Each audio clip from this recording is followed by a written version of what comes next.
Here's a video of our 100-ton Wabash machine 6940, currently wired 230 volts. We'll go ahead and run it. Right now we can run it and build full tonnage.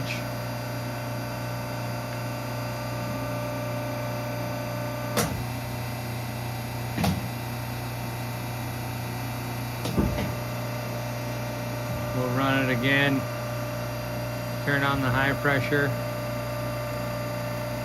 Turn off the low pressure.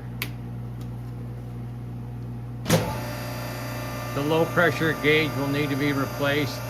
Looks like it's sprung.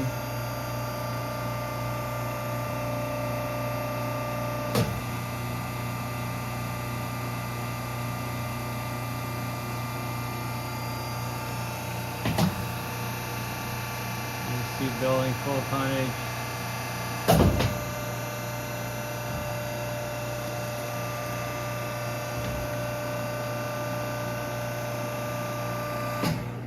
The heated Platens will come on, but I have to adjust the set points.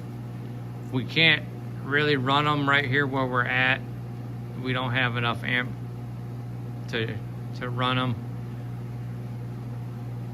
There's a few little minor electrical issues that need to be addressed. And that's our video of our 100-ton Wabash machine 6940.